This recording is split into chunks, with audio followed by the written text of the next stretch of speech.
Je vous remercie tous de votre présence. Je remercie particulièrement tous mes amis du football, joueurs, supporters, dirigeants et même notre nouvel entraîneur est présent. Je remercie mes amis du MR, dont certains sont présents, malheureusement certains sont absents, mais le bourgmestre m'a dit qu'il arriverait un peu plus tard étant donné les réunions du Tour de France. Je remercie également mes amis de l'apéro. Je pense qu'ils vont se reconnaître, ils sont un peu là dans le fond. Je ne peux pas les citer parce que sinon ils auraient des ennuis avec leurs épouses. Je remercie mon comité de soutien, et là ils sont très nombreux, ainsi que les personnes qui ont travaillé et qui ont accepté bénévolement de travailler lors de cette soirée. En gros, je remercie tous mes amis. Comme vous le savez certainement, j'ai pris la décision de m'impliquer dans la politique communale de notre ville, en me présentant sur la liste MR à la 25e place, qui est la dernière. Mais ne dit-on pas, les derniers seront les premiers. Enfin, je l'espère, et je compte sur vous pour m'y aider. Je suppose que la plupart d'entre vous me connaissent, mais ne connaissent pas exactement mon parcours au sein de notre entité. Citoyen visétois depuis mon enfance, fils de commerçant, en effet, ma mère tenait une épicerie rue Haute. Très vite, j'ai fréquenté des associations et clubs locaux. J'ai participé pendant plusieurs années au groupe des Joyeuses Trompettes, et de là, je suis devenu membre fondateur du groupe musical des Oum-Papa-Bam, dont mon ami Robert, ici présent. Ensuite, trésorier au quartier de la Prielle, au moment où mon père en était le président, membre de la Gilde des Arquebusiers depuis 1976, où nous sommes aujourd'hui réunis. Joueur dès l'âge de 10 ans au CS Visé, où je ne joue plus, mais j'en suis devenu le président depuis 20 ans. Nous aurons d'ailleurs l'occasion de fêter cet événement prochainement. J'ai donc grandi dans un contexte très favorable à mon épanouissement, ce qui m'a permis d'atteindre mes objectifs, tant sur le plan professionnel, sportif que social. Mes parents m'ont toujours inculqué les valeurs fondamentales, telles le respect, la volonté, la persévérance, la force de travail.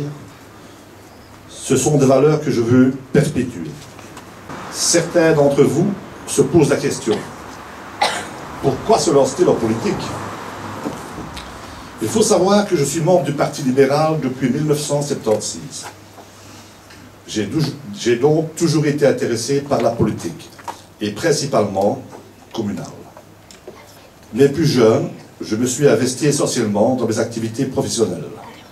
Maintenant que la relève de celle-ci est assurée en grande partie par mes deux plus grands enfants, et après mûre réflexion, je peux me consacrer à mon autre passion, qui n'est autre que de contribuer au développement de cette ville, tant sur le plan humain, économique que social.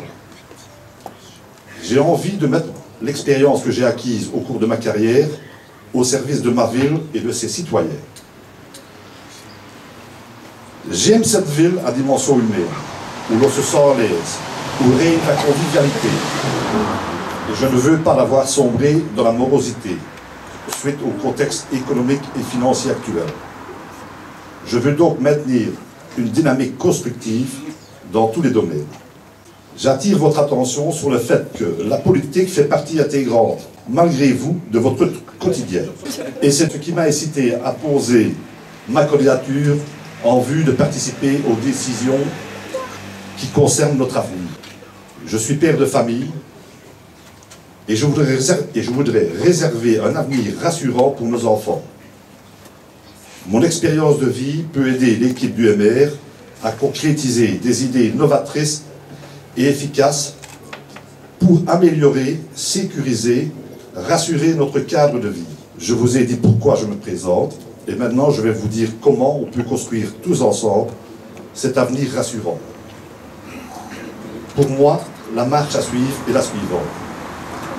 Il faut établir un inventaire financier, immobilier et humain dont la ville dispose. On peut alors fixer les objectifs et déterminer les priorités en tenant compte des besoins de ses habitants. Ce qui veut dire être à l'écoute des citoyens de toutes les communes de notre entité et de tout âge. Grâce au tissu de relations que j'ai pu constituer au cours de ma carrière, je pense que je peux intervenir à différents niveaux de pouvoir pour créer et faire avancer les dossiers concernant notre ville, voire même obtenir des aides à son développement. Je pense pouvoir dire que le travail qui a été effectué jusqu'à présent par les pouvoirs mis en place était constructif et prometteur. Dans cette continuité, les objectifs devront être fixés par une équipe soudée et surtout cohérente, ce qui facilitera la mise en place des priorités de manière structurée et efficace dans l'intérêt de tous. D'une manière générale, le citoyen doit être le centre de nos décisions. Il faut avoir constamment à l'esprit un vieux principe qui dit « tant le politique que le personnel communal doivent être au service de la population ». En matière de sécurité, je préconise une présence humaine plus importante sur le terrain, avec moins de charges administratives. Placer des caméras aux endroits sensibles, de façon à sécuriser les lieux, à pouvoir intervenir plus rapidement en cas de problème, que ce soit au point de vue de vandalisme, accident, agression. En matière commerciale, il faut développer notre attrait commercial en ciblant une clientèle extérieure, en réservant des espaces de parking encore plus importants, facilitant l'accès au commerce. Définir un thème afin de créer une image globale plus importante du commerce visé toi. Axé sur ses spécificités, le savoir-faire, l'accueil et le service. Visé doit s'affirmer encore plus comme le centre commercial le plus important de la Basse-Meuse. En matière de tourisme, nous devons concentrer nos efforts afin que Visé soit reconnue officiellement comme ville touristique, ce qui renforcerait l'essor économique de notre ville par la création d'emplois et de rentrées financières supplémentaires, aussi bien pour les Visétois que pour la commune. Nous devons déployer de nouvelles activités touristiques, culturelles et sportives, de manière à rendre notre ville incontournable, tout en préservant la qualité de vie du citoyen. En matière financière, compte tenu de la dégradation financière générale en Belgique et au sein de l'Europe, il faut adopter une gestion rigoureuse au quotidien et éviter tout débordement.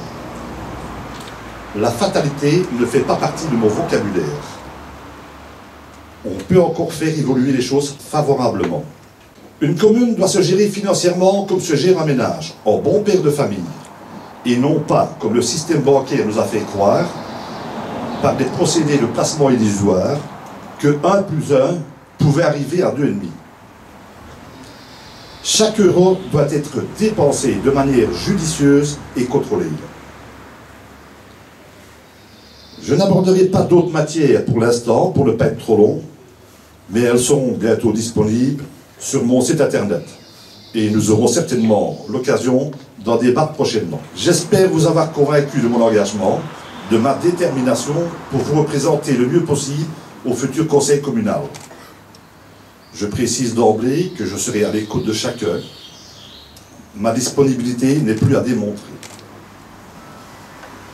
Nous disposons de volontés compétentes, tant au niveau du personnel communal que dans le milieu associatif, ou encore dans la population.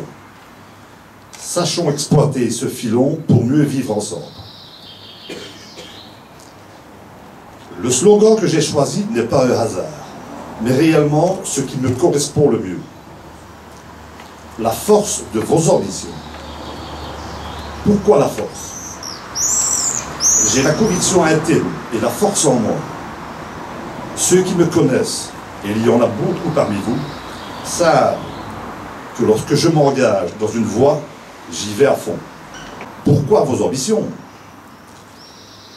Parce que c'est avec vous que nous déterminerons les objectifs à atteindre. Je pense que tout homme politique doit tenir compte de la volonté de sa population. En guise de conclusion, Si vous me faites confiance, parlez-en à vos amis ainsi qu'à votre famille.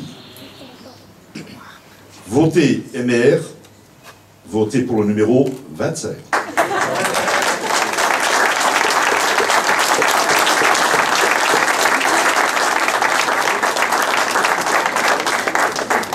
Merci à tous de votre attention et je vous souhaite une bonne fin de soirée.